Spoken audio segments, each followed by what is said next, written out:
તો અમદાવાદમાં ભાજપના કાર્યકર્તાઓ હોબાળો કર્યો હોવાના સમાચાર મળી રહ્યા છે। પોલીસ દ્વારા ભાજપના કાર્યકર્તાઓ સાથે ખરાબ વર્તન કરાયું હોવાનો આક્ષેપ થયો છે અને હોબાળો મચ્યો છે। તો અન્ય પાર્ટીના કાર્યકર્તાઓએ ખેસ પહેર્યો છે, જે આચાર સંહિતા અનુભવ હોવાનો આક્ષેપ પણ કરવામાં આવી રહ્યો છે। અમદાવાદમાં ભાજપના કાર્યકર્તાઓમાં હોબાળો।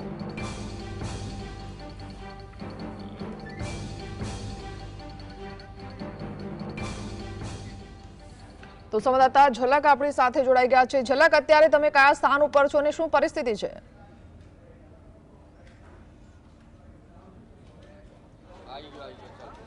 જી હિના, જે દિવસની રાહ જોવાઈ રહી હતી તે આજે મતગણતરીનો જે દિવસ છે તે આવી ચૂક્યો છે અને જે મતગણતરી છે તે શરૂ થઈ ગઈ છે। અમે અમદાવાદના જે ગુજરાત કોલેજ છે તે ગુજરાત કોલેજ ખાતેના જે મતગણતરી કેન્દ્ર છે ત્યાં ઉપસ્થિત છીએ। ત્યાં જે 7 વોર્ડની જે ગણતરી છે તે શરૂ કરવામાં આવી છે।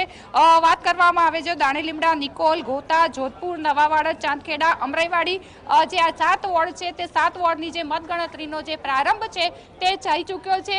સવારથી જે લોકો છે, ભાજપ હોય, કોંગ્રેસ હોય કે અન્ય પાર્ટીના જે કાર્યકર્તાઓ, ઉમેદવારો અહીંયા આવી પહોંચ્યા છે અને તે પોતાના જીતની આશા વ્યક્ત કરી રહ્યા છે। જે ભાજપના કાર્યકર્તાઓ દ્વારા હોબાળો પણ કરવામાં આવ્યો હતો, તેઓ દ્વારા આક્ષેપ કરવામાં આવ્યો કે જે અન્ય પાર્ટીના જે કાર્યકર્તાઓ છે તેઓ દ્વારા ખેસ પહેરવામાં આવ્યો છે, જે આચાર સંહિતાનું ઉલ્લંઘન છે। સાથે સાથે એવો પણ આક્ષેપ કરવામાં આવ્યો કે પોલીસ દ્વારા અયોગ્ય વર્તન તેઓની સાથે કરવામાં આવ્યું। આપણી સાથે છે ઓઢવના કોંગ્રેસના ઉમેદવાર કપિલભાઈ, તમને ટિકિટ આપી પાર્ટીએ, ઓઢવમાં ભાજપની પેનલ હતી, આ વખતે કયું પરિણામ રહેશે? ચોક્કસથી ઓઢવ ઇતિહાસ રચવા જઈ રહ્યું છે। પ્રચંડ પ્રતિસાદ, લોકોનો જે જન સમર્થન, જે આશીર્વાદ મળ્યો એ કદાચ કોઈએ કલ્પના નહીં કરી હોય કે ઓઢવ વિસ્તારમાંથી આ લેવલનો લોકોનો જન સમર્થન અને પ્રતિસાદ મળશે।